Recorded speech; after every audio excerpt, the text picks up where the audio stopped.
Hello everyone, welcome to my new academy channel. जैसा कि मैंने स्टार्ट किया है chapter principle of inheritance and variation. इसका 4 लेक्चर हो गया है। आज ये 5वां लेक्चर और लास्ट लेक्चर है। ठीक है, जैसे कि हम लोगों ने सब कुछ पढ़ लिया और हम लोग स्टार्ट कर रहे हैं मेंडेलियन डिसऑर्डर। उसका हमने 2-3 डिसऑर्डर पढ़ लिया है, बाकी के 2 बच गए हैं। ठीक है, उसको कंप्लीट करेंगे, साथ में क्रोमोसोमल डिसऑर्डर कंप्लीट करेंगे और समरी करेंगे। और मैं लेके आई हूँ फॉर्मूला शीट, जो भी जेनेटिक्स में यूज़ किए जाते हैं, जो फॉर्मूला, उसको लेके आई हूँ और उसको कंप्लीट करके इस चैप्टर को द एंड करेंगे। तो चलिए स्टार्ट करते हैं। आज का अपना जो टॉपिक है मेंडेलियन डिसऑर्डर। मेंडेलियन डिसऑर्डर जो होते हैं, हम बोल सकते हैं कि ये रिसेसिव हो सकते हैं, डोमिनेंट हो सकते हैं। ठीक है, हमने इसमें कंप्लीट किया था कि कलर ब्लाइंडनेस में क्या होता है, ठीक है, हीमोफीलिया क्या है और सिकल सेल एनीमिया तक, यहाँ तक कंप्लीट हो गया था ये 3 बीमारी। ठीक है, आज हम लोग स्टार्ट करेंगे फिनाइलकीटोनुरिया। ठीक है, ये फिनाइलकीटोनुरिया क्या है?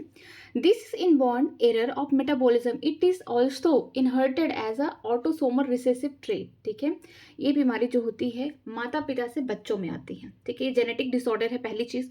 दूसरी चीज ये है कि ये सेक्स लिंक नहीं है, ये ऑटोसोमल रिसेसिव ट्रेट है। जैसे मान लीजिए जिस इंसान की बीमारी होगी ना, तो उसके जो ऑटोसोम्स होंगे उन क्रोमोसोम में होगा। ठीक है, और वो भी छिपा हुआ रहेगा, वो सामने नहीं आएगा, वो कैरियर की तरह काम करेगा। तो ये रिसेसिव ट्रेट होते हैं। ये मान लीजिए किसी पेरेंट्स को है, तो ये बीमारी जब उसके बच्चे को हो जाएगी, अगर वो डिसीज्ड फॉर्म में है, ठीक है, वहां पे शो हो रहा है ये रेसेसिव ट्रेट, तो उसको दिखेगा कि हाँ बीमारी है। लेकिन जिनमें है, जिन पेरेंट्स में, वो क्या है, कैरियर की तरह यहाँ पे काम करेंगे।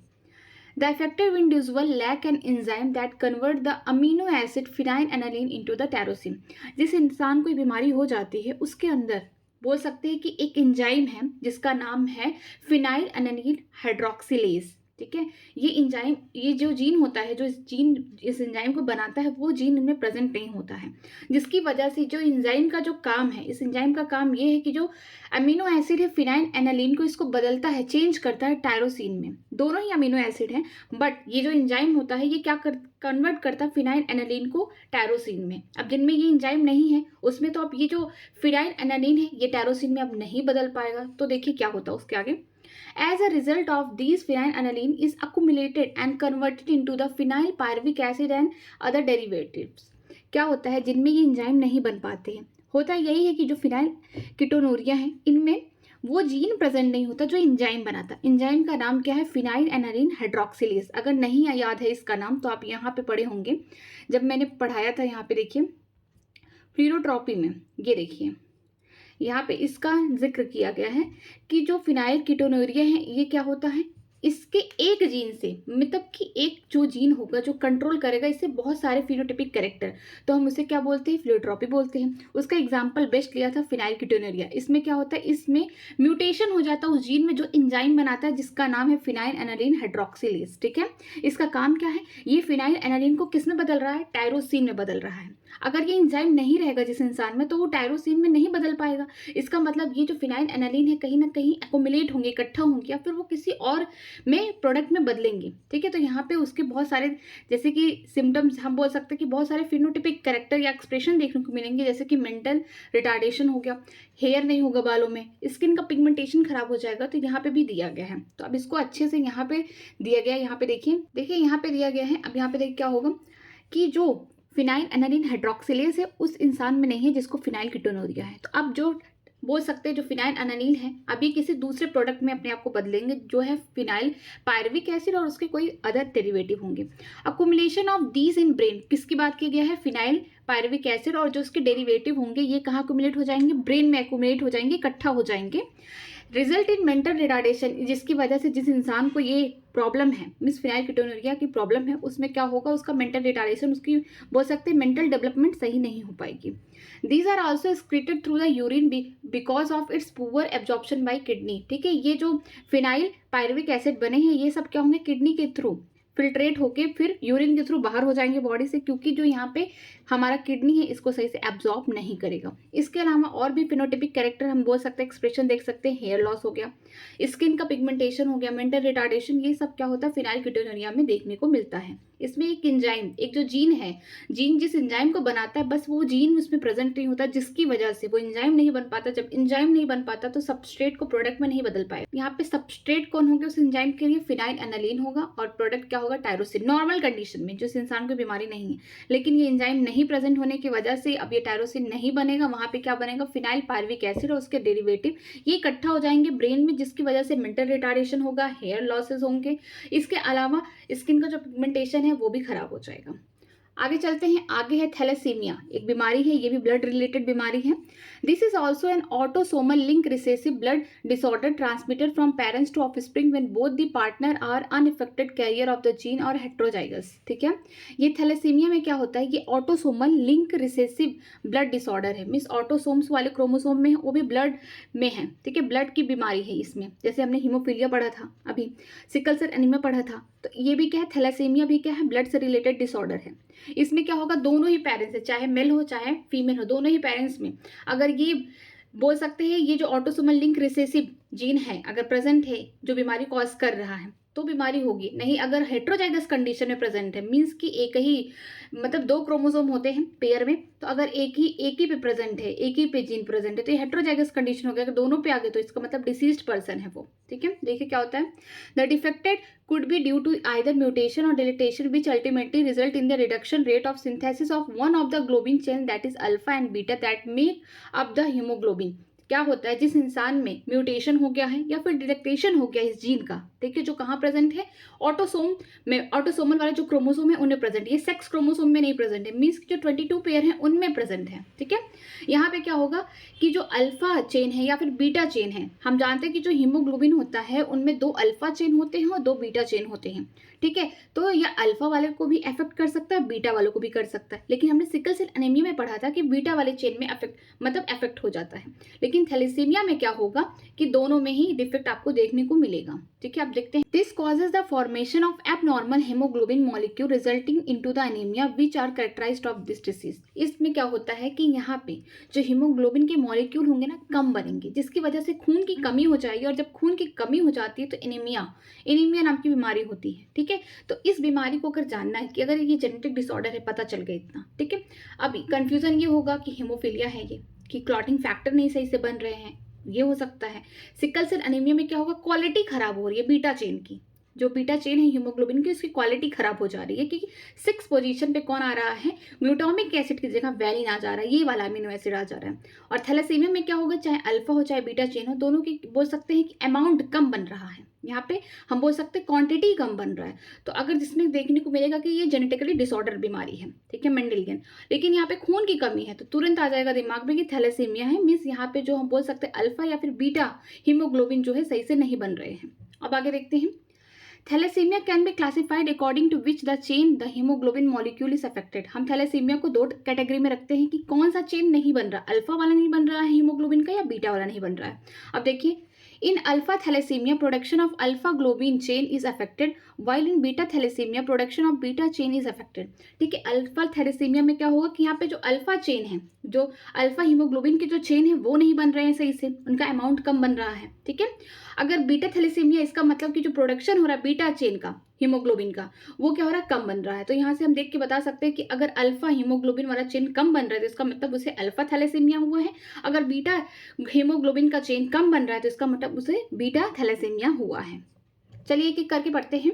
Alpha thalassaemia is controlled by 2 closely linked gene HbA1 and HbA2 on the chromosome number 16 of the each parents, and it observed due to the mutation or the deletion of one or more of the 4 gene। क्या होता है alpha thalassaemia में?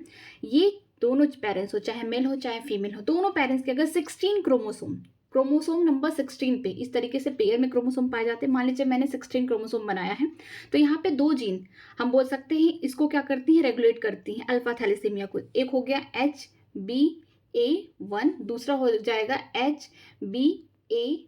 ये क्या होंगे? अगर closely linked है, ये बहुत क्लोजली लिंक्ड होंगे, तो यहाँ पे भी यही आएगा HbA1 और HbA2। ठीक है, यहाँ पे होंगे। इसका मतलब ये जो क्रोमोसोम है इस पे 4 जीन प्रेजेंट हो गई। अगर इनमें से एक नहीं है तो इसका मतलब कि यहाँ पे कम बोल सकते हैं अल्फा ग्लोबिन बनेगा। अगर एक से ज़्यादा अफेक्टेड जीन है तो इसका मतलब और भी कम अल्फा हीमोग्लोबिन के चेन बनेंगे। तो ऐसा होगा कि यहाँ पे क्या होगा कि 2 जीन यहाँ पे कंट्रोल करेंगे अल्फा थैलेसीमिया को। पहला हो गया HbA1, HbA2, ठीक है। ये कहाँ मिलेंगे? क्रोमोसोम नंबर 16 पे, 16वें क्रोमोसोम नंबर पे मिलेंगे, चाहे मेल वाले पेरेंट्स हो या फीमेल वाले हो, दोनों में होगा, ठीक है। इसके अलावा आप ये भी देखेंगे कि अगर एक से ज़्यादा डिलीट हो गया है जीन, या 2 हो गया या 3 हो गया, जितना ज़्यादा डिलीट होता रहेगा उतना कम क्या होगा? अल्फा हीमोग्लोबिन के चेन बनेंगे। जैसे कि 16 वाला है तो HbA1 हो गया यहाँ पे, ठीक है, HbA1 हो गया और HbA2 होंगे, ये क्लोजली लिंक्ड है। यहाँ पे भी सेम यही होगा, ठीक है, HbA1 HbA2, ठीक है, इस तरीके से क्लोजली। मान लीजिए ये वाला डिलीट हो गया, इसका मतलब इतना कम बना, ठीक है, सपोज करिए इतना कम बन गया अमाउंट। अगर ये डिलीट हो गया, ये डिलीट हो गया, जितना डिलीट होता रहेगा ये जीन उतना कम क्या होगा? अल्फा हीमोग्लोबिन चेन बनेंगे, ठीक है। ये याद रहना चाहिए कि कौन से क्रोमोसोम नंबर पे? 16 वाले क्रोमोसोम नंबर के हैं। और इनको दो जीन जो क्लोजली लिंक्ड है, जैसा कि हमने लिंकेज में पढ़ा था कि इस तरीके से क्या होगा, दो जीन एक पास होंगे, जब भी इनहेरिट होंगे ये दोनों एक साथ इनहेरिट होंगे, लिंकेज में हमने पढ़ा था। तो ऐसे ही ये भी क्रोमोसोम नंबर 16 पे क्या होंगे? दोनों ही एकदम क्लोजली लिंक्ड होंगे। इसमें क्या होगा? जो 16 क्रोमोसोम नंबर होंगे HbA1 या HbA2 प्रेजेंट है, क्लोजली लिंक है, जैसे हमने लिंकेज में देखा था, ठीक है। तो अगर ये एक क्या हो गया? म्यूटेशन हो गया। जब हम लोग पढ़ ही रहे हैं मेंडेलियन डिसऑर्डर, तो इसका मतलब म्यूटेशन हुआ है।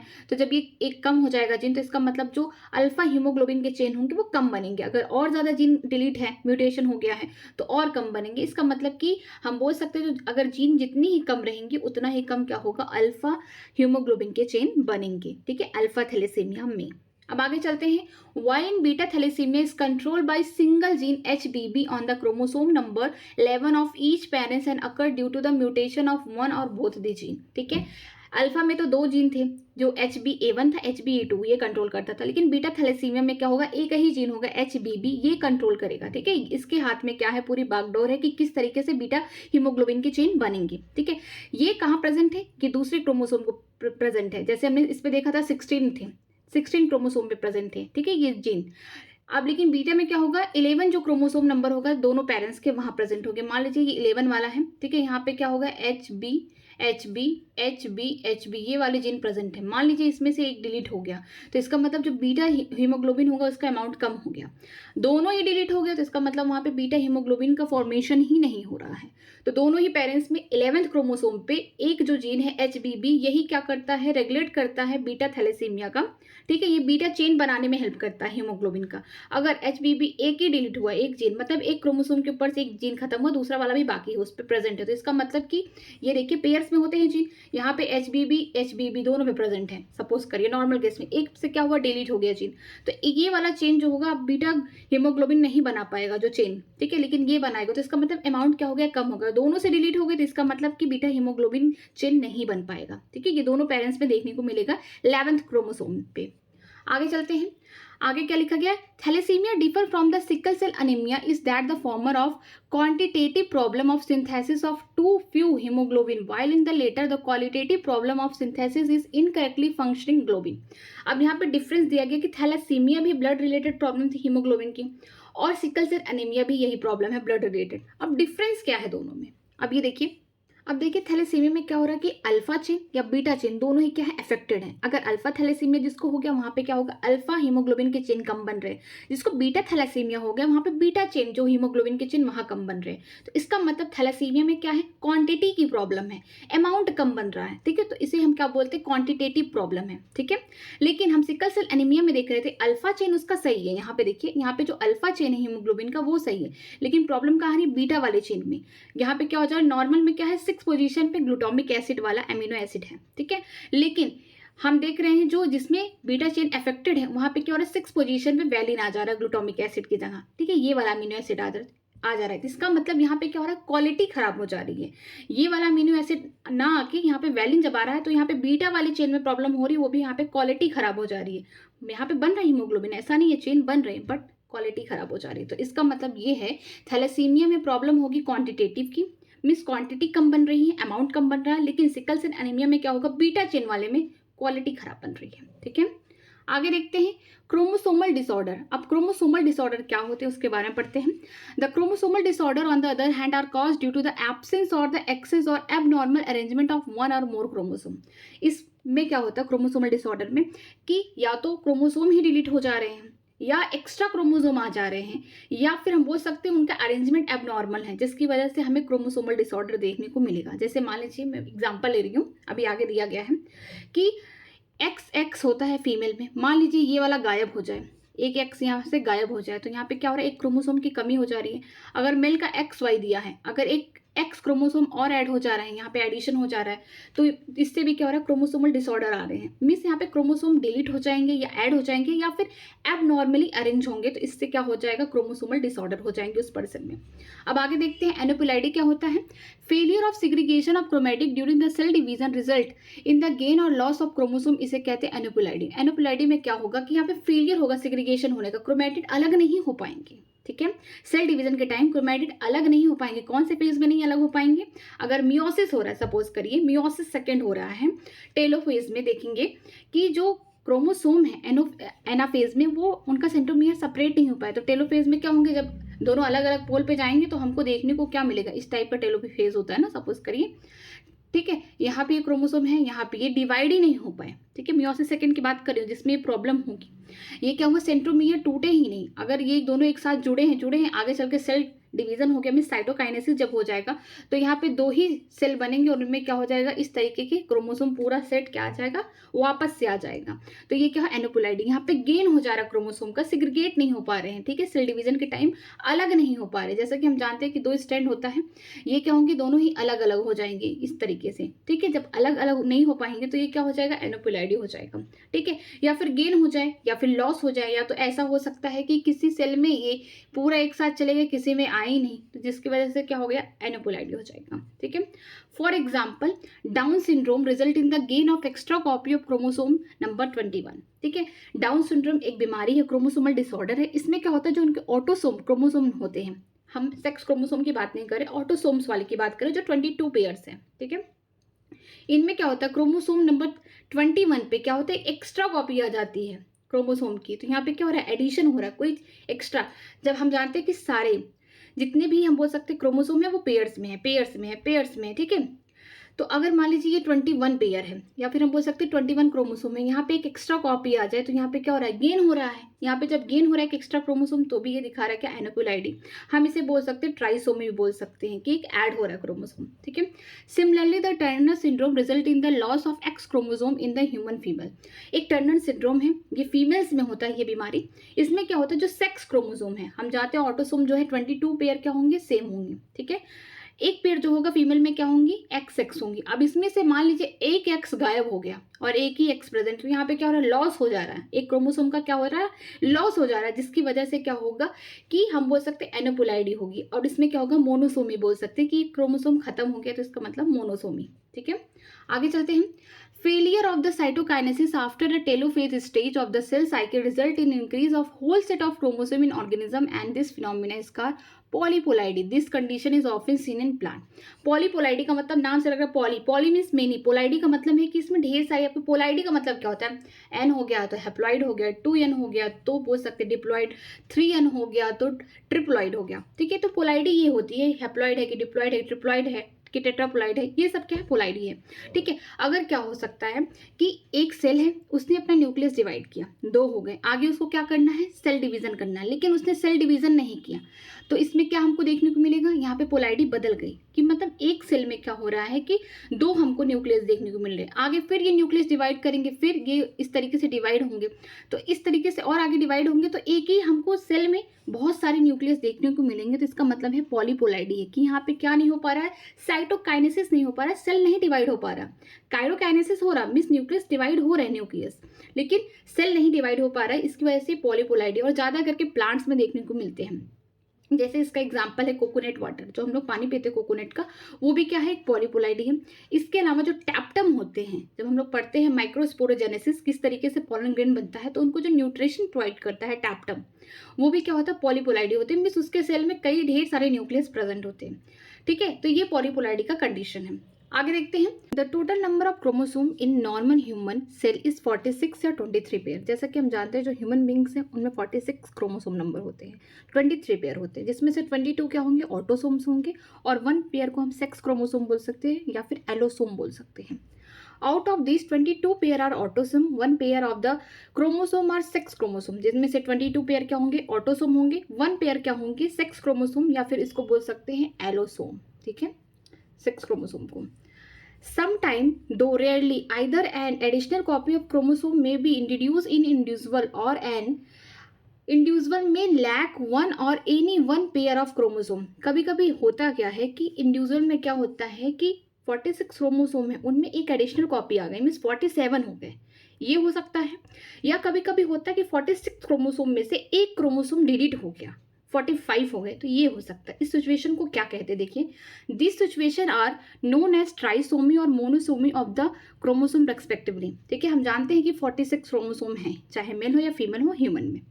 इनमें क्या हुआ, एक एडिशनल कॉपी हो गई, एक मान लीजिए सेक्स क्रोमोसोम ऐड हो गया, या फिर मान लीजिए ऑटोसोम वाला कोई क्रोमोसोम ऐड हो गया, मीन्स टोटल कितने हो गए, 47 हो गए, एडिशन हो गया है एक एक्स्ट्रा क्रोमोसोम का उस इंडिविजुअल में, ठीक है। तो इसे हम क्या बोलेंगे, ट्राइसोमी बोलेंगे इस कंडीशन को, ठीक है। अगर 46 क्रोमोसोम है, मान लीजिए उसमें से फीमेल है, उसमें एक एक्स क्रोमोसोम है और एक क्या हो गया, डिलीट हो गया, ठीक है। तो यहाँ पे क्या हुआ, टोटल 45 क्रोमोसोम उसके बॉडी में रह गए, तो अब क्या हो गया, मोनोसोमी कंडीशन शो करेगा। आगे देखते हैं अब कौन कौन सी बीमारी है इसमें, ये देखेंगे अब। Such a situation led to a very serious consequences in individual, ऐसे जब सिचुएशन हो जाती है चाहे ट्राइसोमी की चाहे मोनोसोमी की। अब देखिए इंडिविजुअल में किस तरीके की बीमारी देखने को मिलेगी, मीन्स हम लोग अब पढ़ने जा रहे हैं क्रोमोसोमल डिसऑर्डर, ठीक। एग्जाम्पल है, पहला है डाउन सिंड्रोम, दूसरा है टर्नर सिंड्रोम, तीसरा है Klinefelter syndrome are the common example of chromosomal disorder. हम ये तीनों डिसऑर्डर को पढ़ने जा रहे हैं एक करके, देखिए। अब पढ़ते हैं, पहला क्या है, डाउन सिंड्रोम। डाउन सिंड्रोम की खास बात यह है कि चाहे मेल हो चाहे फीमेल हो, ह्यूमन में ही होता बीमारी, मेल या फीमेल दोनों के हो सकते हैं, ठीक है। तो इसमें कोई वो नहीं है कि फीमेल को हो रहा, नहीं, ये दोनों को हो सकता है।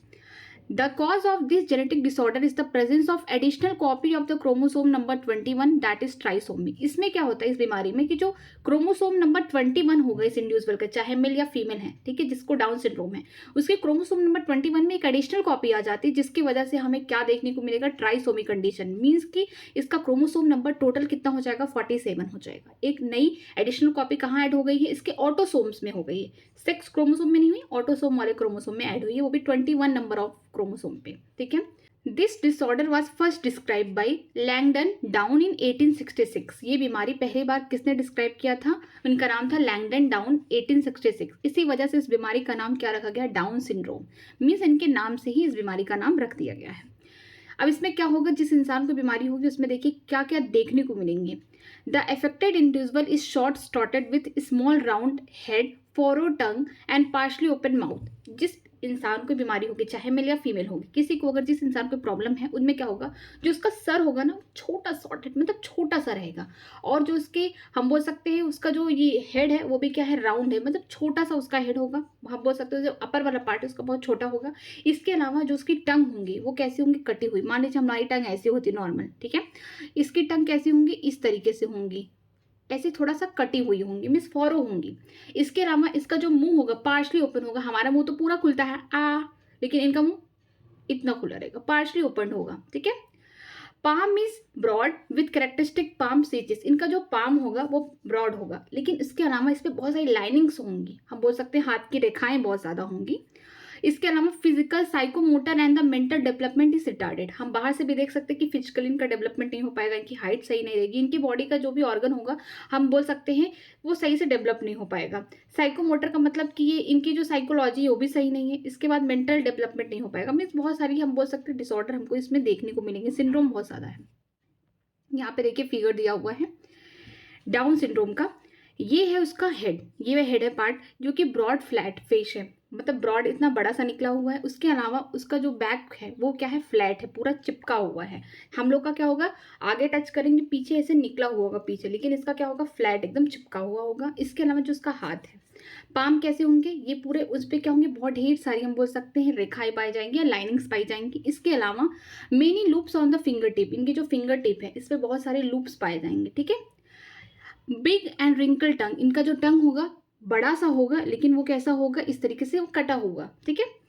और एक खास बात कि जब भी ये जन्म लेंगे तो ये बर्थ से ही इनको कोई कोजेनाइटल हार्ट डिसीज होगी, बीमारी होगी, ठीक है। जन्म से अपने माता पिता से जब आएंगे उससे ही इनको एक बीमारी होगी, मीन्स कि ये अपने माता पिता से कोई एक बीमारी लेके आएंगे, वो भी कोजेनाइटल हार्ट डिसीज है। ठीक है, यहाँ पे देखिए ये जो ये वाला क्रोमोसोम है, ये वाला है 21 क्रोमोसोम। सब में क्या है, पेयर है इस तरीके से पेयर, लेकिन जो 21 क्रोमोसोम है यहाँ पे एक एक्स्ट्रा क्रोमोसोम दिख रहा है, ऐड हुआ है।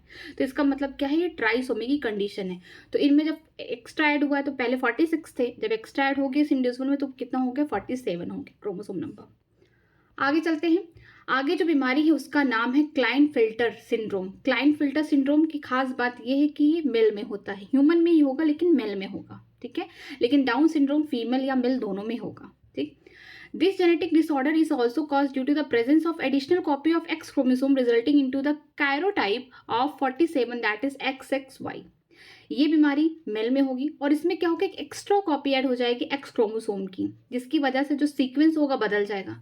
हम जानते हैं 46 क्रोमोसोम है। ठीक है, जो 22 पेयर होंगे ये कैसे होंगे, ऑटोसोम होंगे, और 1 पेयर जो होगा मेल है तो XY होगा। लेकिन जिनमें ये प्रॉब्लम है, जिनमें ये सिंड्रोम देखने को मिलेगा, बीमारी देखने को मिलेगी, उसमें क्या होगा, एक एडिशनल X कॉपी ऐड हो जाएगी उसके सेक्स क्रोमोसोम में या फिर एलोसोम में, जिसकी वजह से जो टोटल बोल सकते हैं कि टोटल क्रोमोसोम नंबर 47 हो जाएंगे यहाँ पे। तो ये भी क्या दिखा रहा है, ट्राइसोमी का एग्जाम्पल शो कर रहा है, जैसे ये दिखा रहा था। इसमें क्या था, डाउन सिंड्रोम में ऑटोसोमल था, मीन्स कि ये 21 वाले क्रोमोसोम में एक एडिशनल कॉपी ऐड हो रही है। लेकिन क्लाइनफिल्टर में क्या होगा कि जो सेक्स क्रोमोसोम है वहां पे एक एडिशनल एक्स वाली क्रोमोसोम जाके जुड़ जा रही है, उसकी कॉपी जाके जुड़ जा रही है, जिसकी वजह से अब टोटल कितने हो जाएंगे, क्रोमोसोम नंबर 47 हो जाएंगे। और इनका जो हम बोल सकते हैं स्ट्रक्चर बनाएंगे कि यहाँ पे लिख सकते हैं 44 या फिर 22 पेयर कर दे प्लस XXY, इस तरीके से इनका रिप्रेजेंटेशन किया जाएगा क्लाइनफिल्टर सिंड्रोम का, वो भी मेल को होता है। अब देखिए क्या देखने को मिलेगा, such an individual has overall masculine development, however the female development of breast, इसे कहते हैं गैस्ट्रोमेसिया, is also expressed and such individual are sterile. क्या होता है कि ये बाहर से देखने में मेल ही लगेंगे, लेकिन इसके अलावा इनको ये जब ये बीमारी है, डिसऑर्डर है, तो क्या देखने को मिलेगा कि जो इनमें क्या होगा, ब्रीस्ट डेवलपमेंट होगा, मीन्स फीमेल वाले कैरेक्टर भी शो होंगे इस इंसान में। मेल तो रहेगा ही, बाहर से देखने में मेल ही लगेगा, सारे जो कैरेक्टरिस्टिक है मेल के, लेकिन उनके साथ साथ क्या होगा, गायनोस्टोमेस्टिया मतलब स्टार्ट हो जाएगा, मीन्स की डेवलपमेंट ऑफ ब्रीस्ट स्टार्ट हो जाएगा। इसके अलावा ये जो हम बोल सकते हैं कि जो इंसान है मेल जो है ये स्टेराइल होगा, ये बच्चा खुद से पैदा नहीं कर पाएगा। ठीक है, जैसे ये देखिए यहाँ पे फिगर में ये क्या है, मेल है, लेकिन इसमें देखिए फीमेल कैरेक्टर भी क्या हो गए हैं, डेवलप होना स्टार्ट हो गए हैं। तो ये टॉल है विथ फेमिनाइन कैरेक्टर, इसके अंदर क्या है, फीमेल के भी कैरेक्टर, और ये क्या होंगे, स्टेराइल होंगे। आगे देखते हैं, आगे है टर्नर सिंड्रोम। टर्नर सिंड्रोम की खास बात ये है कि फीमेल्स में होती, ह्यूमन में होंगी लेकिन फीमेल्स में होंगी, ये मेल में होंगी, ये फीमेल में होंगी, और डाउन सिंड्रोम मेल या फीमेल दोनों में होगा। ठीक है, टर्नर सिंड्रोम में पढ़ते हैं, such a disorder is caused due to the absence और the X chromosome that is 45 with XO. ठीक है, इसमें क्या होगा, यहाँ पे जैसे हम जानते हैं 46 क्रोमोसोम होते हैं ह्यूमन में, यहाँ पे जो सेक्स क्रोमोसोम है फीमेल की, वो कैसे रिप्रेजेंट करेंगे, 44 प्लस XX, एक नॉर्मल फीमेल है, ये क्या होंगे, ऑटोसोम वाले क्रोमोसोम होंगे 44, और एक जो पेयर है क्रोमोसोम का, यहाँ पे क्या देखने को मिलेगा कि XX है, ये नॉर्मल में 46 हो गए टोटल। लेकिन अब क्या हो गए, 44 तो रहेंगे, या फिर बोल सकते हैं 22 पेयर, यहाँ पे क्या होगा, एक ही X होगा, एक X गायब हो गया। ठीक है, यहाँ पे नहीं प्रेजेंट होगा इस फीमेल में, तो अब टोटल कितने होंगे, 45 क्रोमोसोम ही प्रेजेंट होंगे उस फीमेल में, तो हम इसे क्या बोलेंगे, मोनोसोमी। ठीक है, ये किसका एग्जाम्पल हो गया, मोनोसोमी का एग्जाम्पल होगा कि एक क्रोमोसोम उसकी बॉडी में नहीं है। Such female are sterile as the ovary are rudimentary beside other feature including lack of other secondary sexual character। ठीक है, ये जो फीमेल होंगी स्टेराइल होंगी, इनमें ओवरी प्रेजेंट होगा लेकिन ओवरी का कोई काम नहीं रहेगा। ठीक है, ओवरी सही से काम नहीं करेगी, और इसके अलावा इनमें जो बोल सकते हैं सेकेंडरी सेक्सुअल कैरेक्टर है, आवाज़ इन लोग की जो फीमेल होती है उनकी आवाज़ क्या होती है, हाई पिच की होती है, ये भी नहीं शो होगा। इसके अलावा जैसे ब्रेस्ट का डेवलपमेंट, ये भी क्या है, सेकेंडरी सेक्सुअल कैरेक्टर है, ये भी क्या होगा, सही से डेवलप नहीं हो पाएगा। ये वाला फिगर देखिए, ये वो फीमेल है जिसको क्या हुआ, टर्नर सिंड्रोम देखने को मिल रहे हैं। जो टर्नर सिंड्रोम होगा, अब इसमें क्या होगा कि जो फीमेल है वो शॉर्ट है, हाइट छोटी है, अंडर डेवलप्ड फीमेलाइन कैरेक्टर, मीन्स की इसके जो फीमेल के जो सेकेंडरी सेक्सुअल कैरेक्टर है, या उसकी वॉइस हो गई, या फिर उसका बोल सकते हैं जो ब्रेस्ट का डेवलपमेंट है वो सही से नहीं हो पाया। इसके पास रिप्रोडक्टिव ऑर्गन प्रेजेंट है, मीन्स ओवरी वगैरह सब कुछ प्रेजेंट है, बट ओवरी का कोई काम नहीं, वो अपना काम नहीं करेगा, तो ये भी क्या होंगी, स्टेराइल होंगी। तो ये दोनों ही केस में, चाहे क्लाइनफिल्टर हो चाहे टर्नर सिंड्रोम हो, दोनों ही बच्चा पैदा नहीं कर पाएंगे। ठीक है, ये चैप्टर तो यहाँ पे खत्म हो गया। तो चलिए अब समरी स्टार्ट करते हैं कि समरी में क्या दिया गया है। Genetics is branch of biology will deal with the principal of inheritance and it's practices. Genetics ऐसा ब्रांच है बायोलॉजी का जिसमें हम प्रिंसिपल ऑफ इनहेरिटेंस के बारे में और किस तरीके से जो जीन है या किस तरीके से फंक्शन है, कैसे मदर या फादर या जो पेरेंट्स से है किस तरीके से जीन ट्रांसफर होती है, हम उसके बारे में पढ़ते हैं। ठीक है। Progeny resembling the parents in morphological and physiological feature are attract the attention of many biologist. जो मतलब बच्चे होते हैं, जिन माता पिता के जो बच्चे होंगे उनका मॉर्फोलॉजिकली देख लो या फिजियोलॉजिकली फीचर क्या होंगे, अपने माता पिता से कुछ ना कुछ मिलते रहेंगे। तो ये क्या है, बायोलॉजिस्ट को अट्रैक्ट किया कि ऐसे कैसे हो सकता है कि जो एक पेरेंट्स है वो अपने ही जैसे, मीन्स थोड़े से वेरिएशन होंगे, सेक्सुअल रिप्रोडक्शन में वेरिएशन हो रहा है, जिससे क्या होगा कि कुछ ना कुछ अपने दोनों ही फादर मदर को क्या कर रहे हैं, कुछ ना कुछ कैरेक्टर रिसेंबल कर रहे हैं। तो इससे बायोलॉजिस्ट को थोड़ा सा इंटरेस्ट आया कि ऐसा कैसे हो सकता है। तो इसमें हम लोग पढ़ते हैं जेनेटिक्स में। आगे देखते हैं। Mendel was the first to study this phenomena systematically. Mendel पहले ऐसे बोल सकते साइंटिस्ट थे जिन्होंने इस फिनोमिना को सिस्टमैटिक ऑर्डर में पढ़ा। While studying the pattern of inheritance in the bee plant of contrasting character, Mendel proposed a principle of inheritance which are today refers to as the Mendel law of inheritance। ठीक है। जब ये किस पे काम कर रहे थे, पाइसम सटाइवम पे काम कर रहे थे, पी प्लांट पे। तो उन्होंने जब ये इनहेरिटेंस देखा कि किस तरीके से दोनों पेरेंट्स से जीन ट्रांसफर हो रही है ऑफस्प्रिंग में, F1 में कुछ दिखा, कुछ F2 में जनरेशन में जाके दिख रहे हैं, तो उन्होंने कुछ उस समय लॉ दिया था। ठीक है। तो इस लॉ को आज के समय में बोलते हैं मेंडल लॉ ऑफ इनहेरिटेंस। ठीक है। अब मेंडल क्या प्रपोज किए थे, देखिए। He propose that the factor later called, name उसे बाद में जीन कहने लगे, regulating the character are found in a pair of allele. Mendel उस टाइम में कहे थे कि कोई ऐसी चीज है जो स्टेबल है, जो पेरेंट्स से ऑफस्प्रिंग में जा रही है लेकिन बिना चेंज हुए, उस समय उन्होंने उस वर्ड को क्या बोला, फैक्टर बोल दिया। लेकिन हम आज के समय में उसे जीन के नाम से जानते हैं, उसे जीन कहते हैं। और ये भी पता है कि जो जीन होते हैं वो पेयर्स में होते हैं। मीन्स कि अगर ये टॉल इंसान है तो इसके पास ये वाले जीन, मीन्स ये वाले एलील प्रेजेंट होंगे। एलील क्या है, पेयर है। ये कहाँ प्रेजेंट होते हैं, जीन पे प्रेजेंट होते हैं। टॉल का मतलब ये भी टॉल हो सकता है बाहर से। इसका जीनोटाइप क्या होगा, यहाँ पे जीन पेयर्स में होते हैं, यहाँ पे एक एलील कैपिटल टी हो गया, दूसरा स्मॉल टी। तो मीन्स कि क्या होंगे, जो जीन होंगे उनके वो कैसे होते हैं, पेयर ऑफ एलील से बने होते हैं। ठीक है। आगे देखते हैं।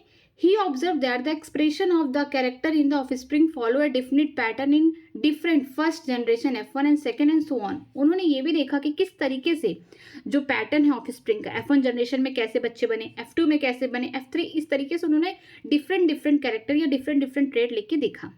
ठीक है। कि जब उन्होंने जब प्योर टॉल लिया था और प्योर डार्फ का क्रॉस कराया तो सारे क्या हो गए, सब टॉल टॉल टॉल टॉल हो गए। ठीक है। जब उन्होंने फिर बाद में क्या किया, F2 जनरेशन के लिए सेल्फिंग करा दी। जो बच्चे आए थे F1 जनरेशन में उनका सेल्फिंग करा दिया। तो क्या देखने को बाहर से मिलेंगे, ये टॉल हो गया, ये वाला इधर जाएगा टॉल, ये वाला इधर गया टॉल, और ये वाला इधर गया तो ये टॉल, डॉर्फ हो गया, सॉरी। तो यहाँ पे क्या देखने को मिलेगा कि तीन क्या हो गए, ये टॉल हो गए बाहर से देखने में, और एक क्या होगा, डॉर्फ। तो ये पूरा उन्होंने ये कॉन्सिक्वेंसली काम किया था। ठीक। अब आगे देखते हैं। Some character are dominant over other. कुछ कैरेक्टर ऐसे होंगे जो एक दूसरे के ऊपर डोमिनेंट होंगे, जैसे कि हेट्रोजाइगस कंडीशन जो टॉल वाला है, ये जो है इसके ऊपर क्या है, ये डोमिनेंट है, ये इसके ऊपर क्या हो गया, ये डोमिनेंट वाला होगा। तो इसका मतलब जो बाहर से हम देखेंगे तो वो इंसान टॉल होगा, बस उसका जीनोटाइप इस टाइप का होगा। The dominant character are express when the factor in heterozygous condition law of dominance. जो डोमिनेंट कैरेक्टर तब एक्सप्रेस होंगे जब क्या होंगे, हेट्रोजाइगस कंडीशन होंगी, जैसे कि कैपिटल टी स्मॉल टी। अब इसमें कौन डिसाइड करेगा कि बच्चा टॉल होगा या डॉर्फ, जो डोमिनेंट होगा। ये कैपिटल टी डोमिनेंट है, इसका मतलब कि जो जीनोटाइप तो ऐसा है, लेकिन बाहर से अगर हम देखेंगे उस इंसान के अंदर जिसके अंदर ये जीन है तो कैसा होगा, टॉल। तो हम बोल सकते हैं जो डोमिनेंट कैरेक्टर हेट्रोजाइगस कंडीशन में देखने को मिलेगी, इसको क्या उन्होंने बोला था, law of dominance. The recessive character is only express in homozygous condition. जो रिसेसिव कैरेक्टर है, जो स्मॉल टी है, जब दोनों होमोजाइगस कंडीशन में होंगे, जब दोनों सिमिलर एलील एक साथ प्रेजेंट होंगे, तभी आपको रिसेसिव वाले कैरेक्टर देखने को मिलेंगे। The character naval blend in heterozygous condition. उन्होंने ये भी कहा कि जो कैरेक्टर है वो कभी ब्लेंड नहीं करते। अगर मान लीजिए टॉल हमने लिया है 6 फीट का और जो डॉर्फ लिया है 3 फीट का, तो कभी भी जो हेट्रोजाइगस कंडीशन मान लीजिए आ गया ये वाला कैपिटल टी स्मॉल टी, ये हेट्रोजाइगस कंडीशन, तो ये भी टॉल दिखेगा क्योंकि ये वाला तो इसके ऊपर डोमिनेंट है, तो ये भी टॉल रहेगा, ये भी 6 फीट का होगा। कभी ऐसा नहीं हो सकता कि 4 फीट का आ जाए, 5 का आ जाए, कभी ऐसा नहीं हो, मीन्स की ब्लेंडिंग नहीं होगा। टॉल जितना है, अगर बच्चा भी टॉल बन रहा है, जितना पेरेंट्स की हाइट है टॉल के लिए है, तो उतना बच्चे की भी होगी ऑफस्प्रिंग की। जितना डॉर्फ है उतना क्या होगी, डॉर्फ की हाइट होगी। ऐसा नहीं होगा कि टॉल और डॉर्फ का दोनों का बीच में होगा, लेकिन ये कहीं ना कहीं फेल भी हो जाता है इनका ये वाला लॉ। ठीक है। अभी हम लोग आगे देखेंगे। A recessive character that will not express in heterozygous condition में express again when it is become homozygous. जो रिसेसिव कैरेक्टर है जो हेट्रोजाइगस कंडीशन में नहीं दिख पा रहा है वो आगे चल के होमोजाइगस जब कंडीशन होगा तब दिखेगा। Hence the character segregate while the formation gamete. Law of segregation, law of segregation में क्या हो रहा है कि जब गैमेट्स बनती हैं तो यहाँ पे क्या होगा, कैरेक्टर सेग्रीगेट होंगे, अलग होंगे। मान लीजिए कैपिटल टी स्मॉल टी है, बाहर से क्या है टॉल है, अब इसका गैमेट बनना है तो गैमेट कैसे बनेगा, या तो कैपिटल टी एलिल आएगा, दूसरा वाला गैमेट स्मॉल टी। मान लीजिए ये डिप्लॉयड है 2n, तो जब इसका गैमेट होगा मियोसिस होगा तो कैपिटल टी वाले एक एलिल आ जाएंगे 50% गैमेट्स में, और 50% गैमेट में स्मॉल टी वाले आ जाएंगे। तो मतलब कि यहाँ पे क्या हो रहा है, कैरेक्टर क्या हो रहा है, सेग्रीगेट हो रहे हैं, अलग हो रहे हैं गैमेट बनने के टाइम। आगे देखते हैं, not all character show true dominance. सारे कैरेक्टर आपको ट्रू डोमिनेंस नहीं शो करते। अब इसके जैसे कि हम बोल सकते हैं एक्सेप्शन दिए गए हैं लॉ ऑफ डोमिनेंस के। Some character show incomplete and some show codominance. जो एक्सेप्शन है लॉ ऑफ डोमिनेंस के, पहला क्या है इनकम्प्लीट डोमिनेंस हो गया, दूसरा क्या हो गया को डोमिनेंस। इनकम्प्लीट डोमिनेंस आपको देखने को मिलेगा स्नैप ड्रैगन फ्लावर में, जब एक तरफ क्या लिया गया था, रेड कलर के फ्लावर लिए गए थे, इनका क्रॉस किसके साथ करा गया था, व्हाइट कलर के। सब कैसे बन गए, पिंक बन गए, जितने भी आएंगे 4 वो सब कैसे हो गए, पिंक बन गए, मीन्स ब्लेंडिंग हो गई। ये कैपिटल आर इसके ऊपर स्मॉल आर के ऊपर पूरी तरीके से क्या है, डोमिनेंट नहीं हो पा रहा है। तो यहाँ पे रेड बनना चाहिए था मेंडल के अकॉर्डिंग, लॉ ऑफ डोमिनेंस के अकॉर्डिंग, लेकिन यहाँ पे ऐसा नहीं होता। यहाँ पे सब कैसे होंगे, पिंक कलर के होंगे। ये रेड है ये व्हाइट है, दोनों ब्लेंडिंग करके पिंक कलर के ऑफ स्प्रिंग आ गए, तो यहाँ पे ये फेल हो जाता है। इसे कहते हैं इनकम्प्लीट डोमिनेंस। और को डोमिनेंस में क्या होगा, एबीए ब्लड ग्रुपिंग जो होता है ह्यूमन में आरबीसी में देखने को मिलेगा कि 3 जीन होते हैं, आई ए, आई बी और स्मॉल आई। आई ए जो होगा अपना एक शुगर बनाएगा, आई बी बनाएगा, लेकिन स्मॉल आई नहीं बनाएगा। जब आई ए आई बी दोनों एक साथ कंबाइन होंगे तो यहाँ पे क्या होगा, जो ब्लड ग्रुपिंग होगा ए बी बनेगा, मीन्स कि एक दूसरे के ऊपर ये डोमिनेंस नहीं, ये दोनों मिल के काम करेंगे, को डोमिनेंस है। ठीक है, 50% इसका 50% इसका, आगे चल के ए बी वाला बन रहा है। आगे देखते हैं, when Mendel studied the inheritance of two characters together, it was found that the factor independently assorted and combined the all permutations and combination law of independent assortment. जब मेंडल 2 कैरेक्टर या 2 trades को लेके साथ में चल रहे थे, means die hybrid cross जब कराए, तो उन्होंने एक और नया लॉ दिया जिसका नाम था law of independent assortment. Law of independent assortment में क्या होगा, मान लीजिए capital R small R capital Y small Y, ये इन्होंने लिया। तो ये भी हो सकता है जब गैमेट बनेगा, इसमें कैपिटल आर हो गया, इसका स्मॉल आर, तो ये कैपिटल आर कैपिटल वाई के साथ जा सकता है। ठीक है, या फिर कैपिटल आर स्मॉल वाई के साथ जा सकता है, स्मॉल आर कैपिटल वाई के साथ जा सकता है, और स्मॉल आर स्मॉल वाई के साथ भी जा सकता है। तो यहाँ पे क्या हो रहे हैं, एक ही साथ हैं। जब गैमेट बन रहा है तो ये क्या हो रहे हैं कि एक दूसरे से ईजिली बिना किसी को बोल सकते इंडिपेंडेंटली क्या हो रहे हैं कि सिग्रीगेट हो रहे हैं। कोई ज़रूरी नहीं है कि कैपिटल आर कैपिटल वाई के साथ जाए, कोई ज़रूरी नहीं है कैपिटल आर स्मॉल वाई के साथ जाए। ये इसके साथ भी जा सकता है, 50% चांस है, इसके साथ भी जा सकता है, ये भी इसके साथ 50% चांस है कि जा सकती है, ये भी इसके साथ जा सकती है। तो मतलब इंडिपेंडेंटली क्या हो रहे हैं, सेग्रीगेट हो रहे हैं गैमेटोजेनेसिस के टाइम। ठीक है, तब उन्होंने क्या बोला उस लॉ को, law of independent assortment. Different combination of the gamete are theoretically represented in square tubular form known as the Punnett square. Punnett square एक आया था, बना था, जिससे हम डिफरेंट टाइप के जीनोटाइप जान सकते हैं। ठीक है, the factor known as gene on the some chromosome regulating the character is called genotype and the physical expression of the character is called phenotype. ठीक है, जो फैक्टर उन्होंने कहा था मेंडल अपने टाइम पे, और आज के समय हम उसे जीन कहते हैं। तो ये जो जीन है किसी क्रोमोसोम पे, यही रेगुलेट करेगा उसका जीनोटाइप की जीनोटाइप कॉम्बिनेशन क्या है। मान लीजिए कैपिटल टी है, ये भी टॉल दिखा सकता है बाहर से एक्सप्रेशन में, कैपिटल टी स्मॉल टी है तो हो सकता है ये भी टॉल दिखा सकता है, लेकिन इसका जीनोटाइप ये है। ठीक है, लेकिन अगर स्मॉल टी है तो इसका मतलब ये 100% क्या है, डॉर्फ है। होमोजाइगस कंडीशन में हमेशा क्या होगा, कैपिटल टी वाला टॉल होगा और स्मॉल टी वाला डॉर्फ होगा, लेकिन जब capital T small T heterozygous condition में होंगे तो भी टॉल होगा। तो ये जीनोटाइप है। ठीक है, और फिनोटाइप का मतलब हम बाहर से देख के बता सकते हैं कि टॉल है कि डॉर्फ है, कैसा है। ठीक है, आगे देखते हैं, after knowing that the gene are located on chromosome a good correlation was drawn between Mendel law segregation and the assortment of the chromosome during meiosis. जब ये बाद में जाना गया कि कहाँ पे जीन प्रेजेंट होते, क्रोमोसोम के ऊपर। मेंडल ने कहा था कि फैक्टर बोल रहे थे उस टाइम पे, तब बाद में पता चला कि हाँ उन्होंने जो बोल रहे थे फैक्टर वो सच में होता है, उसे जीन कहते हैं, और ये जीन कहाँ प्रेजेंट होते हैं, क्रोमोसोम पे प्रेजेंट होते हैं। और इन्होंने जो सिग्रीगेशन या फिर असॉर्टमेंट ऑफ द क्रोमोसोम बताया कि मियोसिस में क्या होता है, सिग्रीगेट हो जाते हैं, ये जीन अलग हो जाते हैं। तो ये सब भी बातें बाद में देखा गया तो सही हुआ। ठीक है, the Mendel's law were extend in the form of chromosomal theory of inheritance. बाद में 1900 में 3 अलग अलग साइंटिस्ट आए, इंडिपेंडेंटली क्या कि रीडिस्कवर किए, जो मेंडल ने पहले से ये सब काम करके रखा, बट इनकी जो बोल सकते हैं ना कि काम को कोई तवज्जो नहीं दिया गया उस टाइम। तो बाद में 1900 में 3 अलग साइंटिस्ट आए, उन्होंने तीनों ने अलग अलग रीडिस्कवर किया कि मेंडल ने जो बातें कही ये सही है या क्या है। तो बाद में पता चला कि हाँ ये बातें सही है, जो वो बार बार चिल्ला चिल्ला के लोगों को बता रहे थे फैक्टर है, वो जीन होता है और वाकई होता है। ये कहाँ प्रेजेंट होते हैं? क्रोमोसोम पे। तो फिर बाद में क्या दिया गया? Chromosomal theory of inheritance, means इनकी बातों को भी लिया गया और बाद में थोड़ा सा इसको बढ़ा दिया गया, क्रोमोसोमल थ्योरी ऑफ इनहेरिटेंस के थ्रू बताया गया लोगों को। और कौन दिया था ये थे वॉल्टर एंड बॉबरी ने दिया था। ठीक है। Later, it was found that Mendel law of independent assortment does not hold true for the gene that are located on the same chromosome। जो इन्होंने दिया था डाई हाइब्रिड क्रॉस में देखा था, जो उन्होंने लॉ दिया था उसका नाम था लॉ ऑफ इंडिपेंडेंट असॉर्टमेंट। इसका भी एक्सेप्शन था लिंकेज का। जब टीएच मॉर्गन, ठीक है, टीएच मॉर्गन का मतलब है थॉमस हंट मॉर्गन, जब क्या कर रहे थे? एक्सपेरिमेंटली प्रूफ कर रहे थे क्रोमोसोमल थ्योरी ऑफ इनहेरिटेंस का फ्रूट फ्लाई पे। तो देखा कि कुछ क्रोमोसोम पे ऐसे जीन होते हैं जो एक दूसरे से क्या होते हैं? लिंक्ड होते हैं। जब ये इनहेरिट होंगे ना, जब गैमेट्स बनेंगे तो ये दोनों एक साथ इनहेरिट होंगे। ऐसा नहीं होगा कि अकेले हो जाए या अकेले हो जाए, नहीं, ये दोनों साथ साथ होंगे। मुझे फिजिकली क्या है? एसोसिएटेड है, जुड़े हुए हैं। तो कहीं ना कहीं यहाँ पे जो मेंडल है, इनका जो लॉ ऑफ इंडिपेंडेंट असॉर्टमेंट है यहाँ पे फेल हो जाता है लिंकेज के टाइम। ठीक है, इसके लिए क्या है? एक्सेप्शन है। आगे देखते हैं। These genes are called link gene, जो क्रोमोसोम पे एक साथ प्रेजेंट है, दोनों एक साथ इनहेरिट होंगे, मीन्स फिजिकल एसोसिएशन, इसे हम क्या बोलेंगे? लिंक्ड जीन बोलेंगे। ठीक है। आगे देखिए, closely located gene are assorted together as distinctly located gene due to the recombination assorted independently.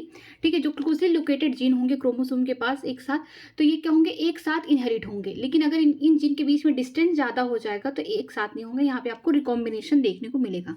मैंने पहले रिलेशन बताया कि लिंकेज जो होता है इन्वर्सली प्रोपोर्शन होता है डिस्टेंस के।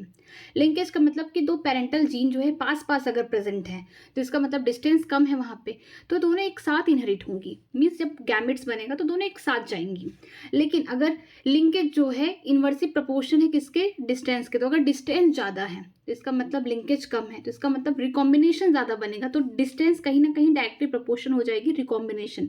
रिकॉम्बिनेशन का मतलब है कि नॉन पैरेंटल कैरेक्टर, कि पेरेंट्स के कैरेक्टर नहीं होंगे, दोनों के मिला के आएंगे, हाइब्रिड वाले कैरेक्टर्स आएंगे। ओके, आगे देखते हैं। आगे लिखा गया linkage map there for corresponding to the arrangement of the gene on chromosome. जो लिंकेज मैप है, ठीक है, जो जीन के बीच में डिस्टेंस कितनी है, मान लीजिए एक ए है एक बी है, ठीक है, बीच में कोई सी जीन है, यहाँ पे कोई डी जीन है, तो इनके बीच में जो डिस्टेंस है इसको हम कैसे निकालते हैं? मैप से निकालते हैं, लिंकेज मैप से। ठीक है। मेनी जीन वे are link to the sex also, इसे सेक्स लिंक जीन कहते हैं। बहुत सारे जीन जो होते हैं वो कहाँ पे जुड़े होते हैं? सेक्स वाले क्रोमोसोम पे, एलोसोम पे, उसे हम बोलते हैं सेक्स लिंक्ड जीन। जब भी ये सेक्स, मान लीजिए फीमेल है एक्स एक्स है, इसलिए मान लीजिए यहाँ पे कोई जीन है सी, मान लीजिए कलर ब्लाइंडनेस का यहाँ प्रेजेंट है, तो जब क्या होगा? जब इसके गैमेट्स बनेंगे, मान लीजिए कुछ ओवम में एक्स वाले होंगे, कुछ में स्मॉल एक्स सी वाले होंगे। ठीक है। तो जब फर्टिलाइजेशन मान लीजिए यहाँ पे हो गया मेल से, ठीक है, तो यहाँ पे फीमेल एक्स एक्स वाले बने, यहाँ पे मान लीजिए एक्स हुआ, तो यहाँ पे क्या होंगी? कैरियर वाला काम करेंगी। तो ये सेक्स लिंक वाले कहाँ प्रेजेंट है? ऐसे जीन जो क्या कर रहे हैं? बीमारी कॉज कर रहे हैं। ये जीन कहाँ प्रेजेंट है? क्रोमोसोम नंबर किस पे? सेक्स वाले पे, ठीक है, एलोसोम पे प्रेजेंट है। तो जब भी ये जो सेक्स लिंक वाले जीन सेग्रीगेट होंगे तो ये कहीं ना कहीं वो वाले भी जीन सेग्रीगेट होंगे जो बीमारी कॉज करते हैं, वो वाले भी चले जाएंगे ऑफस्प्रिंग पे। The two sex, male or female, are found to be a set having chromosome which are common and other at the set was different। ठीक है, चाहे मेल और फीमेल हो, जो कॉमन वाले हैं ऑटोसोम से, मीन्स 22 पेयर, 1 पेयर जो है अनकॉमन है। फीमेल के पास 1 पेयर एक्स क्रोमोसोम है, मेल के पास क्या है? एक्स वाई दोनों है। तो ये वाले क्या है? डिफरेंट है। ठीक है। आगे देखते हैं। The chromosome was different in two sex were name as, sex chromosome जो डिफरेंट वाले हैं वो क्या है? सेक्स क्रोमोसोम या फिर एलोसोम बोल सकते हैं। The remaining set was name as autosome, जो दोनों सिमिलर में है, जो मेल या फीमेल जो 22 पेयर दोनों में सेम सेम है, वो क्या है? ऑटोसोम है। In human a normal female have 22 pair of autosome and 1 pair of X X. जो नॉर्मल फीमेल होगी उसमें 22 पेयर कैसे होंगे? ऑटोसोम होंगे, और एक पेयर क्या होगा? एक्स एक्स वाले होगा इसके साथ। ठीक है। इसके अलावा जो मेल होंगे उनके पास क्या होगा? 22 pair of autosome and 1 pair of chromosome X Y. ठीक है, एक्स वाई होंगे और प्लस इसके साथ 22 पेयर किस में होंगे? मेल में होंगे chromosome number. In chicken the sex chromosome is male in Z Z and female is Z Y. Male क्या है, हेट्रोगैमेटी शो कर रहे हैं, मेल के पास क्या है एक्स वाई है, लेकिन फीमेल के पास एक्स एक्स है, तो फीमेल नहीं डिसाइड करेगी कि जो आगे का बच्चा होगा वो फीमेल है या मेल है। मेल के पास क्या है, वो ऐसा जेनेटिक मेकअप है जिसकी वजह से ये डिसाइड करेगा कि फीमेल होगी या मेल होगा। लेकिन जो बर्ड्स हैं उनमें क्या होता है कि फीमेल जो होती है हेट्रोगैमेटी शो करती है, फीमेल के पास जितने भी ऑटोसोम होंगे बराबर होंगे मेल के, लेकिन जो सेक्स क्रोमोसोम होगा वो ZW होगा। इनके पास जो W वाला है ये डिफरेंट है, लेकिन मेल के पास क्या होंगे, सारे ऑटोसोम सेम फीमेल जैसे होंगे, लेकिन जो ZZ होगा ये सिमिलर होगा। तो यहाँ पे फीमेल हेट्रोगैमेटी शो करेगी, ये डिसाइड करेगी कि जो आगे के चिकन है मेल वाले होंगे या फीमेल वाले होंगे। ठीक है। Mutation is defined as the change in genetic material. Mutation का मतलब क्या हो रहा है कि चेंजेस हो जा रही हैं सीक्वेंस में, किसमें, जीन के या DNA के, जिसकी जहाँ पे क्या है जेनेटिक इंफॉर्मेशन स्टोर है। ठीक। अब point mutation is the change of single base pair in DNA। Point mutation का मतलब कि एक जीन या बोल सकते हैं एक नाइट्रोजन बेस क्या है जो डिलीट है, इसे हम क्या बोलेंगे, पॉइंट म्यूटेशन, या सिंगल बेस पेयर जो DNA पे नहीं प्रेजेंट है, जो डिलीट हो चुके हैं। Sickle cell anemia is a cause due to the change in one base pair in the gene coding for the beta chain of hemoglobin। जो हम बोल सकते हैं पॉइंट म्यूटेशन का बेस्ट एग्जांपल जो है सिकल सेल अनीमिया है। इसमें क्या होता है कि जो बीटा चेन है इसका हीमोग्लोबिन का, वहाँ पे क्या होगा कि एक जो है नाइट्रोजन बेस जो है डिलीट होगी, जिसकी वजह से क्या हो रहा है कि जो बीटा चेन आगे चल के जो बन रहा है वहाँ पे उसके 6 पोजीशन में ग्लूटामिक एसिड की जगह वैलिन आ जा रहा है। तो ये क्या है, पॉइंट म्यूटेशन है। Inheritable mutation can study by generating a pedigree of family. अगर किसी इंसान से में देखेंगे जेनेटिक डिसऑर्डर है, पेरेंट्स से आ रहा है, ठीक है, तो हमको पता करना पड़ेगा कि इसका रूट कौन है, मीन्स किसको सबसे पहले ये बीमारी हुई थी जेनेटिक डिसऑर्डर। तो हमें पेडिग्री देखनी पड़ेगी, हम बोल सकते हैं फैमिली ट्री देखने की पड़ेगी कि किस जनरेशन से ये बीमारी जो है जेनेटिक डिसऑर्डर जो है ट्रांसमिट हो रहा है। ठीक है, तो हम उसे अच्छे से स्टडी कर सकते हैं और इसको हम ये भी जान सकते हैं कि फ्यूचर में जो प्रोजेनी होंगे उनको भी होने के अगर चांसेस है तो इसको हम क्योर कर सकते हैं कि आगे ये ट्रांसमिट ना हो पाए।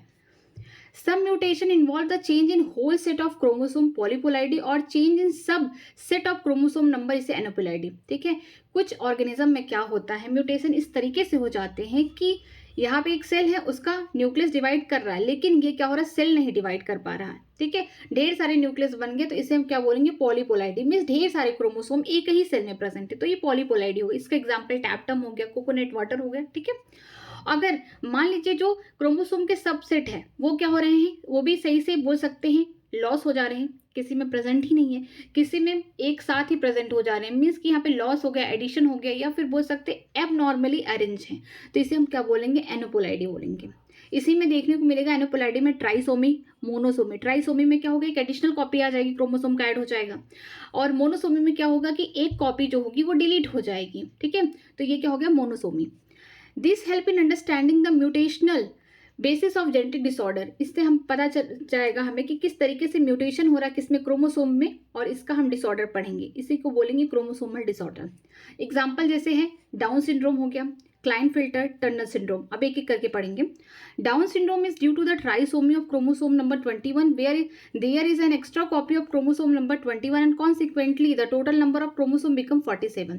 जो डाउन सिंड्रोम होगा चाहे मेल हो चाहे फीमेल, दोनों में होगा। ठीक है, सबसे खास बात। और इसमें क्या होगा कि जो ऑटोसोम वाले क्रोमोसोम हैं, यहाँ पे सेक्स वाले क्रोमोसोम को कुछ नहीं होगा, वो नॉर्मल ही रहेंगे चाहे मेल या फीमेल।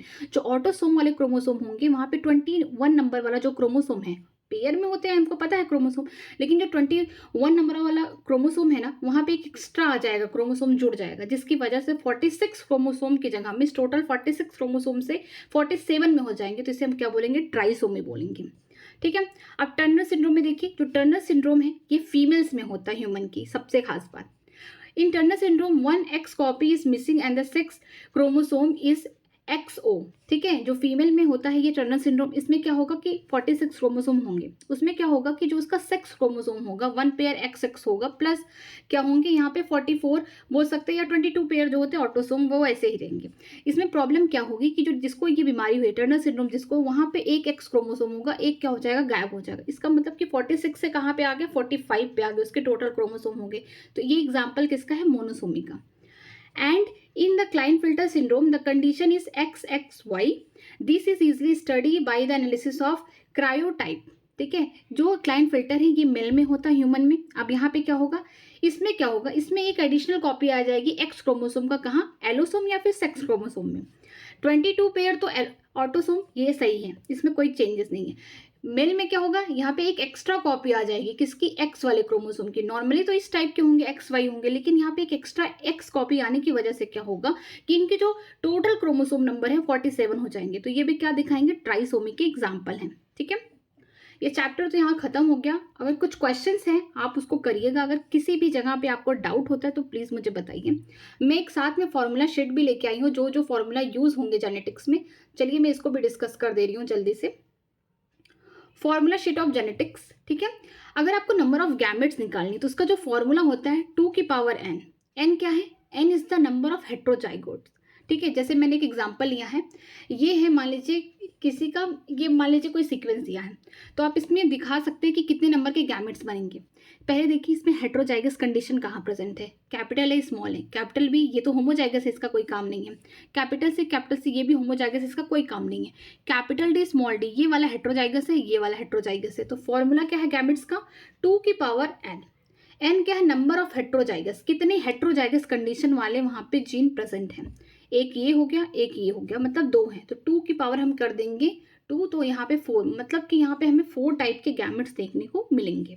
ठीक है, टाइप ऑफ फिनोटाइप, कितने टाइप के फिनोटाइप हो सकते हैं, 2 दी पावर n कर देंगे। Type of genotype 3 the power n। अब यहाँ पे n ये मत सोचिए कि नंबर ऑफ हेट्रोजाइगस, नहीं, यहाँ पे नंबर ऑफ क्रॉस, कितने क्रॉस है, मोनो हाइब्रिड है कि डाई हाइब्रिड है। ठीक है, इसमें इस तरीके से देखिएगा। तो n क्या है, n दिखाएगा कि नंबर ऑफ क्रॉस, कितने क्रॉस हो चुके हैं, एक क्रॉस हुआ है कि 2 हुआ है कि 3 हुआ है, तो यहाँ पे ये करेंगे। ठीक है, फिनोटाइप के लिए होगा 2 दी पावर n, जीनोटाइप के लिए होगा 3 the power n। Number of offspring progeny zygotic combination, इसका एक फॉर्मूला है 2 की पावर 2n। n क्या है, number of type of cross, कि कैसा क्रॉस है, मोनो हाइब्रिड है कि डाया हाइब्रिड है। मान लीजिए मैंने मोनो हाइब्रिड लिया सपोज करिए, तो n की जगह क्या होगा, 1 हो जाएगा। ठीक है, तो ऑफस्प्रिंग इसके कितने बनेंगे, 2 की पावर इंटू 1, मतलब 2 हो गया। 2 की पावर 2 का मतलब क्या हो गया, 4। तो इसका मतलब इनके 4 बच्चे बनेंगे। ठीक, ratio of phenotype and genotype, ratio हम निकालेंगे। रेशियो ऑफ फिनोटाइप क्या आप बाहर से देख के बता सकते हैं जो फिनोटाइप रेशियो कितना है, 3:1। ठीक है, ये है रेशियो, पावर n। n क्या है, टाइप ऑफ क्रॉस, की मोनो हाइब्रिड है कि डाया हाइब्रिड है, बट याद रखिए F2 जनरेशन के लिए। ठीक है, रेशियो ऑफ जीनोटाइप, जीनोटाइप का क्या 1:2:1 है, पावर n कर देंगे। n क्या है, टाइप ऑफ क्रॉस के, monohybrid, dihybrid, trihybrid, कैसा क्रॉस है उस पर डिपेंड करेगा, लेकिन F2 जनरेशन के लिए। मल्टीपल एलिज्म हमने किस में देखा था, एबीओ ब्लड ग्रुपिंग में।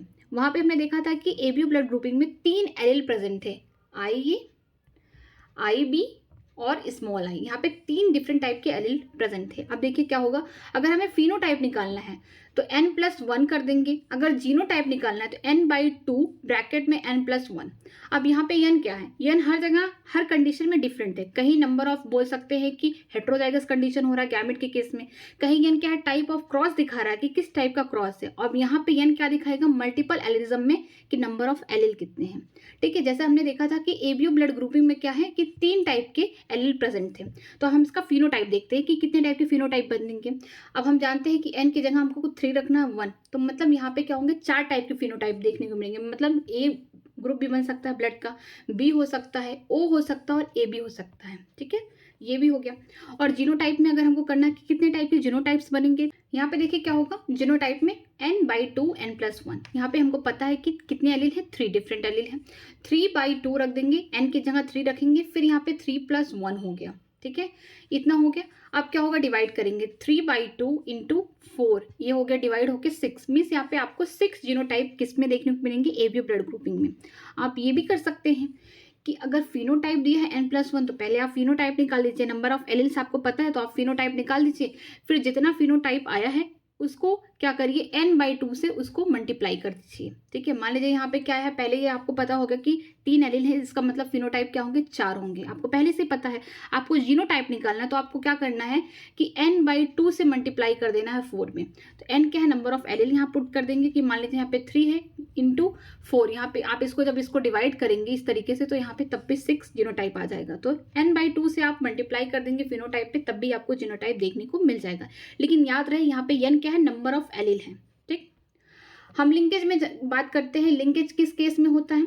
जब टी.एच. मॉर्गन ने एक्सपेरिमेंटली प्रूफ करने की कोशिश की, किसको? क्रोमोसोमल थ्योरी ऑफ इनहेरिटेंस को। तो वहाँ पे देखने को मिला कि जो मेंडल ने कहा था डाई हाइब्रिड क्रॉस में कि जो लॉ ऑफ इंडिपेंडेंट असॉर्टमेंट है यहाँ फेल हो जा रहा है लिंकेज में। क्या होता है कि जो क्रोमोसोम है ना, यहाँ पे दो ऐसे जीन होंगे जो क्लोजली लिंक्ड होंगे, एकदम पास पास होते, कि जब ये इनहेरिट होंगे तो दोनों एक साथ होंगे। यहाँ पे पेरेंटल कैरेक्टर ज़्यादा है, रिकॉम्बिनेशन कम है, डिस्टेंस यहाँ पे कम है तो एसोसिएशन ज़्यादा होगा, तो इनहेरिट क्या होंगे? दोनों एक साथ होंगे।